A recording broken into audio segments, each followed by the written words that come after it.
हाय दोस्तों, कैसे हैं आप सभी। मैं डॉक्टर अनव्यास फिर से अपने YouTube चैनल पर आप सभी का स्वागत कर रहा हूं और आशा कर रहा हूं सभी ठीक है, मस्त एंजॉय कर रहे हैं। फिफ्थ मोस्ट इंपोर्टेंट क्वेश्चन पर आ गया हूं। अंतिम प्रहार की सीरीज चल रही है, मार्केटिंग मैनेजमेंट का सब्जेक्ट चल रहा है।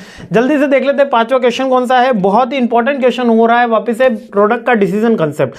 दो यहां पर याद रखना, एक तो डिसीजन कंसेप्ट यानी कि मेरे को कोई प्रोडक्ट क्यों सेल करना है, उसमें क्या एलिमेंट है, कौन कौन सी बातों का मैं ध्यान रखूंगा कि जब प्रोडक्ट को सेल करने के लिए चूज कर रहा हूं या मैन्युफैक्चरिंग करने के लिए चूज कर रहा हूं। और इसके साथ में प्रोडक्ट के डिजाइनिंग कंसेप्ट में भी हमको कैसे पैकेजिंग होनी चाहिए, कौन से लेबल लगेगा, उसके कंसेप्ट के बारे में क्वेश्चन बनता है। इसके अलावा प्रोडक्ट हिरार्की का मतलब यहाँ पे प्रोडक्ट लाइन से है कि कंपनी कौन से प्रोडक्ट को लिए ऑफर कर रही है, प्रोडक्ट की कैटेगरी के कौन से सेगमेंट के अंदर प्रोडक्ट है, इंडिविजुअल प्रोडक्ट क्या है, प्रोडक्ट की फैमिली क्या है, प्रोडक्ट की लाइन क्या है, वो एक बार क्वेश्चन पूछे जाते हैं। तो प्रोडक्ट का डिसीजन का मतलब बेसिकली होता है कि हम कौन सा प्रोडक्ट चूज कर रहे हैं बिजनेस करने के लिए, जिसमें हम प्रोडक्ट का डेवलपमेंट चेक करेंगे, प्रोडक्ट की डिजाइन चेक करेंगे, उसके फीचर्स, उसका नाम, उसकी ब्रांडिंग, प्रोडक्ट की पैकेजिंग, प्रोडक्ट का लाइफ साइकिल मैनेजमेंट और क्वालिटी एश्योरेंस, प्रोडक्ट की पोजीशनिंग। अब ये बहुत सारे पॉइंट है, मैं आपको बहुत इजी वे में समझा देता हूं। जैसे कि मान लेते हैं, मान लेते हैं कि हमको घी बेचना है। क्या बेचना है? हमारा प्रोडक्ट है घी। अब ये क्यों चूज किया है, इसके डिफरेंट एस्पेक्ट्स हो सकते हैं, डिमांड हो सकती है, हमारी कैटेगरी हो सकती है, हमारा रॉ मटेरियल हो सकता है, हमारे पास अब गौशाला है, हमारे पास बहुत सारा मिल्क हो रहा है और अब हमारे पास जो घर का बिलोना घी है वो मिल रहा है हमको। तो हमने क्या करा, प्रोडक्ट की उसकी पैकेजिंग करी, यानी उसके जो जार की पैकेजिंग हुई उसमें ये जार के अंदर हमारा घी फिलअप होगा, कितने के अंदर सेल होगा, उसकी प्राइसिंग क्या होगी, उसकी क्वालिटी एश्योरेंस कैसे रखेंगे हम, उसकी पैकेजिंग कैसे होगी, उसकी लेबलिंग कैसे होगी, ये सारे के सारे डिसीजन प्रोडक्ट रिलेटेड डिसीजंस होते हैं।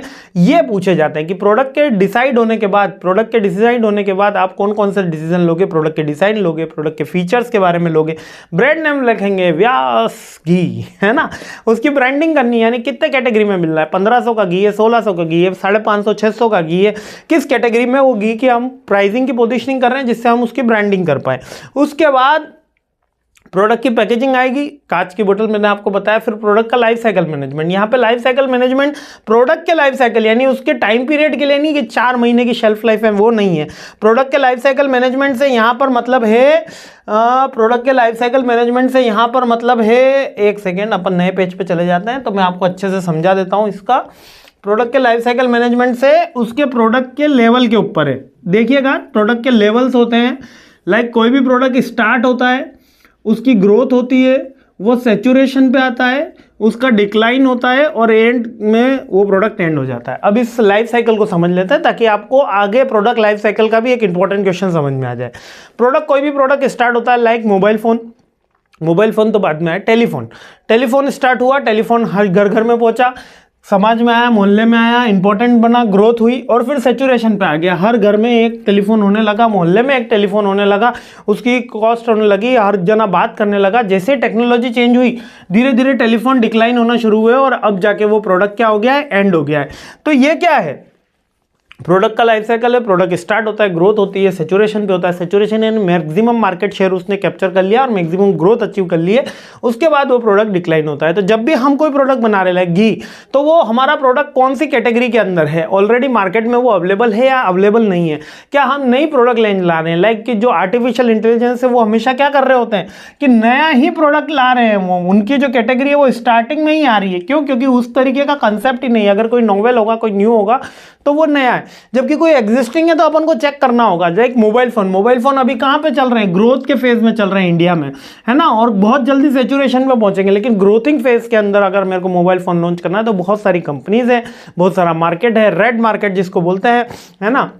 एक तो ब्लू मार्केट है, एक रेड मार्केट है। रेड मार्केट के अंदर बहुत ब्लड बात देखने को मिलेगा, बहुत सारे कॉम्पिटिटर होंगे, और ब्लू मार्केट के अंदर आप सिंगल आदमी हो जो नए मार्केट को लेकर आ रहे हो। तो ये चीजें अपन को देखनी होगी। इसके अलावा पैकेजिंग देखनी होगी, क्वालिटी देखनी होगी और प्रोडक्ट की पोजीशनिंग, है ना। इसके साथ में अपन क्या देख रहे हैं प्रोडक्ट की प्राइसिंग तो अपन देखते ही हैं, और प्रोडक्ट का डिस्ट्रीब्यूशन की हम रिटेलर होलसेलर से देंगे, एजेंट के थ्रू देंगे, अपनी वेबसाइट से सेल करेंगे, ये सारे प्रोडक्ट रिलेटेड कंसेप्ट है। अब आ जाता है प्रोडक्ट की हिरार्की। प्रोडक्ट की हिरार्की एक स्ट्रक्चर रिप्रेजेंटेशन होता है जिसमें हम ऑर्गेनाइज करते हैं कि प्रोडक्ट कौन कौन से उसके सिमिलर कैटेगरी के हैं, हम एक कंपनी कौन कौन से प्रोडक्ट ऑफर कर रही है। लाइक कि कोई कंपनी केवल जैसे कि ऑटोमोबाइल सेक्टर में डील कर रही है तो वो कार्स में डील कर रही है, तो वो एक प्रोडक्ट की उसकी प्रोडक्ट फैमिली हो गई या प्रोडक्ट लाइन हो गई। अब कार में हो सकता है वो लग्जरियस प्रोडक्ट में हो, मिड रेंज के अंदर कार में हो, एसयूवी के अंदर हो, है ना, या इकोनॉमिक कार्स के अंदर हो, तो उसके अंदर वो डील कर रही हो। प्रोडक्ट की कैटेगरी बेसिकली हिरार्की का ही सब पार्ट होता है, जैसे हिरार्की है उसी का ही सब पार्ट होता है जो उसकी कैटेगरी है। लाइक कि हिरार्की हो गई आपके प्रोडक्ट की रेंज हो गई, कार्स हो गई।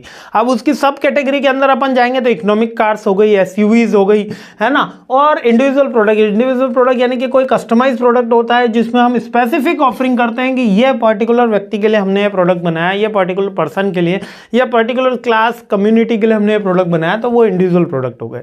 यही है प्रोडक्ट की हिरार्की, जितनी वाइडर होगी, जितनी डेप्थ में होगी, एक तो वाइडर भी हो और जितनी डेप्थ में हो उतना ही कंपनी के ग्रोथ के चांसेस बढ़ते हैं और कंपनी के पास मल्टीपल ऑप्शंस होते हैं। लेकिन ये वैसा वर्सा भी होता है। लाइक पतंजलि बहुत सारे प्रोडक्ट ऑफर करती है, वो आयुर्वेद के अंदर भी है, वो क्लोथिंग सेक्टर में भी है, वो तो अब सिम भी लाने की सोच रहे थे, अभी तक तो उनकी पतंजलि की सिम आई नहीं है ना। तो एक तो और इनके वेलनेस सेंटर तो हैं ही, योगा थेरेपी के इनके सेंटर हैं ही, है ना, और अब एफएमसीजी के प्रोडक्ट के अंदर भी इनकी भरमार है। तो बहुत सारे प्रोडक्ट की हिरार्की हो गई। इसके साथ में ये इनके लिए एक ग्रोथ की बात होगी। यहीं पेटीएम के लिए आप देखिएगा अपोज की बात हुई, जब पेटीएम ने कहा हम रिचार्ज भी करेंगे, हम म्यूचुअल फंड भी बेचेंगे, हम आपको चीज़ें भी प्रोवाइड कराएंगे, हम पेटीएम मॉल भी लाएंगे, तो बहुत सारी मल्टीपल डिश जब उन्होंने अपनी थाली के अंदर रखी तो वो उसके एडवर्स इफेक्ट भी है। तो ये एक प्रैक्टिकल अप्रोच है, कभी इसके केस थ्योरी पे ऊपर बात करेंगे, लेकिन अभी आपको ये बातें ध्यान रखनी है। तो प्रोडक्ट के डिसीजन के समय हमको कौन कौन से पॉइंट ध्यान रखने हैं, प्रोडक्ट के डिजाइन के समय हम कौन कौन से पॉइंट याद रखने हैं, और प्रोडक्ट की हिरार्की का बेसिक कंसेप्ट अपन को याद होना चाहिए। ठीक है, तो आगे बढ़ते हैं, सीरीज आगे बढ़ाते हैं। जय हिंद।